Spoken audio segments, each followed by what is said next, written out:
You are better than you think. Right, this is really important. You come across to your listeners better than you think you do. You know, people's attention spans are so quick. Anything that you can do to keep people awake and following you is going to help. I always say, get out from behind the lectern. What about these things? Yeah, I mean, you just want to cut them off and just get rid of them. I mean, couldn't feel worse. And you got to protect your ribs because somebody might, kick your ribs. My pockets are empty. That was his presentation. I mean, he could have saved these poor people and just emailed them. You have all this nervous energy, and we just want to get it done with. The human mind is a wonderful organ. Starts working the moment you're born and never stops until you get up to speak in public.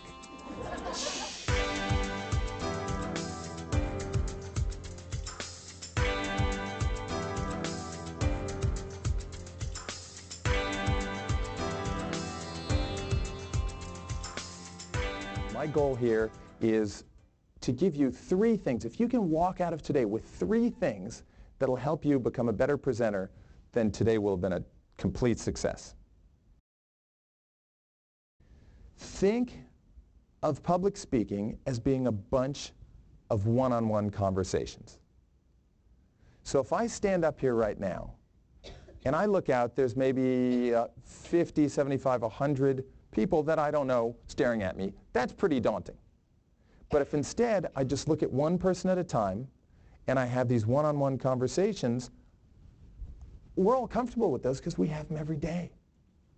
So you just focus on one person for a thought and then choose somebody else, talk to them for a thought or a sentence or a phrase, and that way you can connect with everybody in the room. You are better than you think. Right, this is really important. You come across to your listeners better than you think you do. I see this all the time because we do videotaping, and then I sit down with my clients and force them to watch their videotapes. Anybody ever see yourself speak on tape before? Yeah. Anybody enjoy it? No. Nobody enjoys it. But it's an incredibly valuable thing to do for your own speaking skills. But what happens most of the time is I'll sit down with someone, and by the way, they try and pay me to not make them watch these tapes. They also try and buy their colleagues' tapes. And they're expensive, because I will sell them, but they're expensive. But what happens is I sit down with them, they watch the tapes, and by the end, they go, oh, I'm not nearly as bad as I thought I was. I was working with a client last year, investment banker. We had this whole section on body language, and then we went to a break. And she came back in, and she said, she was so excited, she said, you guys aren't going to believe this. I went down to the meeting. She went down to talk to some bankers who were meeting, and she said, I went down to talk to them, and I was doing my usual thing. She said, I kind of leaned up against the wall like this, and I was talking to them, and people were kind of paying attention, but not really. And she said, and then I remembered what we had just talked about, so I stood up like this, and I put my hands down, and I walked up to where they were. She said she could see everybody shift. They were putting their pens down, putting their PDAs down, and looking up at her. She could see their attention shift because of her body language. So people say, well, how do I move? I mean, I don't know how to move. Here's what you don't want to do.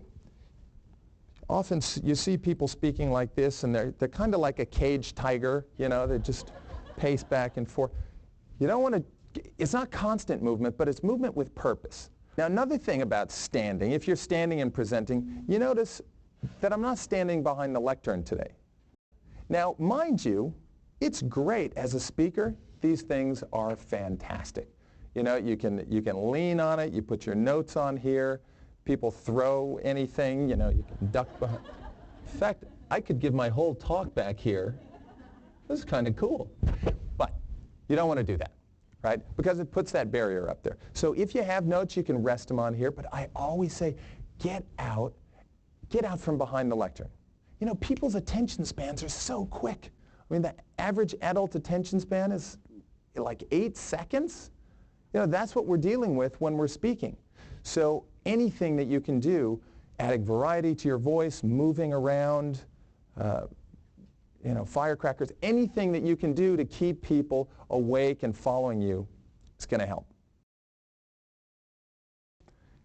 What about these things?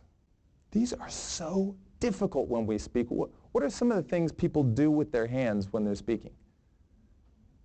Pockets is one. This is one. Yeah, gesturing is another. I had a group recently, and I said, there's 3 things that you don't want to do with your hands when you're speaking. What are those? And a woman raised her hand and she yells out, obscene gestures. It's like, all right, there's 4 things don't want to do. So of those 4 things, we've got obscene gestures. What else do you not want to do with your hands when you're speaking? So pockets, I'm kind of on the fence. You'll see me doing this from time to time today. The thing you don't want to do with the pockets is if you have change in them, you don't want to jingle them. My pockets are empty. So what else? What else do you not want to do with your hands? Sorry? Biting nails. So there's 5 things you don't want to do. I had a guy in one of my workshops, and the whole time he was speaking, his hands were just like this. It's a typical guy story. His hands were like this. And finally I said, Chuck, what is with the hands? And he goes, oh, well, I'm a black belt in karate, and you got to protect your ribs because somebody might, kick your ribs. So we went around, made everybody in the course promise they weren't going to kick Chuck in the ribs. Might kick him in the knees, but not the ribs. And so he could let his hands down. Every Toastmasters club has an evil person. An evil person who's called the counter. Right? There's a few heads nodding. The counter is there to write down every time you say like, all of those things. Another one is basically. Right?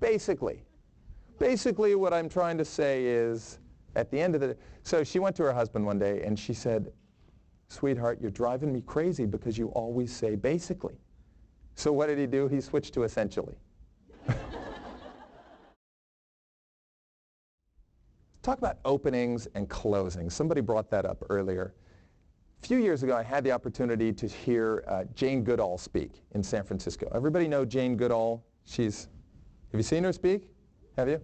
So I don't know if she did this when you spoke, but she studied chimpanzees in Africa. She's world famous. Came out on stage, got several hundred people in the audience, and she opened with a chimpanzee call. She hadn't said a word. She just opened with this fantastic chimpanzee call. Now, I'll spare you that right now because my wife actually does it better than I do, but I doubt we could get her to do it. She opened with this chimpanzee call, and everybody was just riveted on her. So what are some good, aside from a chimp call, what are some good ways to open a talk? Sorry? A dog bark. See, I've never heard that one before. Dog bark is one. Yes? Sorry? A story. Stories are great. A joke, if it's well done, obviously you got to be careful with humor, but absolutely some humor. What else? Yeah. Asking a question's great. Just get the audience involved right away. I had a guy in my workshop over the weekend, funny guy, he's an Irish guy, and he's telling this story. He works for the Irish government to help attract businesses to come do business in Ireland. And he's a young guy, and he said he was going in to do a big presentation, big business presentation. And he had this dancing hula girl as a screensaver, and every once in a while, just totally random, she'll come dancing out onto his screen, and she's just wearing a grass skirt, right? So here he's making this business presentation, and he forgot to turn off the dancing hula girl, and all of a sudden she came hulaing out onto his screen. Yeah, I don't think that company's doing business in Ireland. One of my favorite quotes says that the human mind is a wonderful organ. Starts working the moment you're born and never stops until you get up to speak in public.